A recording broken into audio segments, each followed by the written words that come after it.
It was just before sunrise that morning in spring, when the telephone barked out its long piercing ring. And reluctant to answer, I rubbed both my eyes, till a plea midst loud weeping took me by surprise. On the end of the line, in a terrible state, was my darling young daughter we fondly called Kate. And she mumbled mid-tears, "Dad, I'm sorry to phone, but young Billy's horse Treacle's come home on his own. He rode over to Blakely's to visit young Skye, but I've rung and they say that he never called by.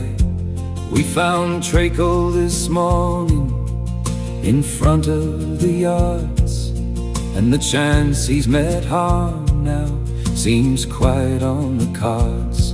My Jim's roused all the men, and they're saddling their mounts. Can you please come and join them?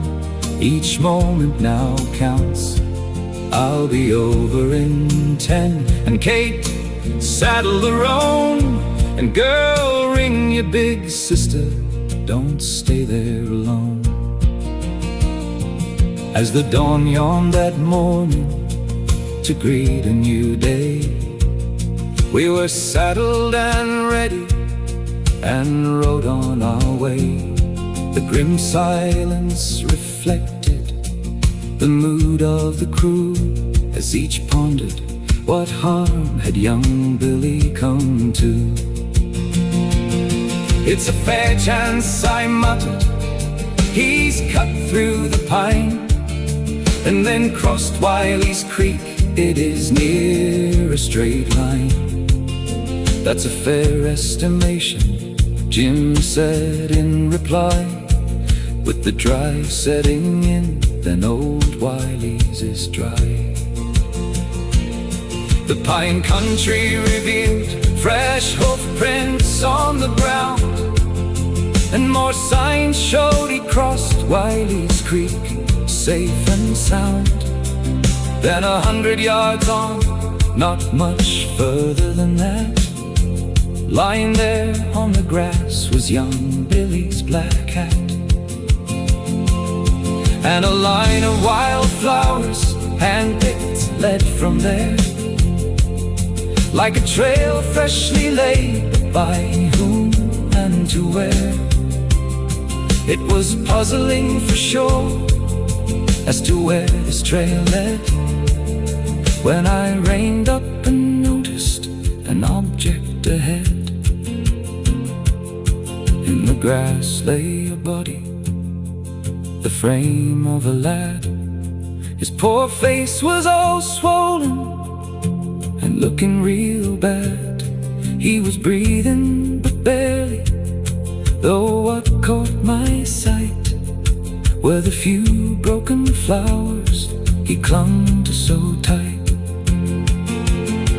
On the cheek of his face was the sting of a bee, and what happened to Billy was now clear to me. He had stopped to pick flowers to give to his gal, when a bee went and stung him and caused him to swell. He had tried to ride on losing flowers as he did, till he fell from the saddle, the lovesick poor kid. His old Treacle went home and had raised the alarm, causing us to believe he had come to some harm. So this tale has an ending that's not filled with gloom, as a year down the track Bill became a bridegroom, and my Kate and her Jim, with no word of a lie, have a daughter-in-law the delightful young Skye. And my Kate and her Jim, with no word of a lie, have a daughter-in-law, the delightful young Skye.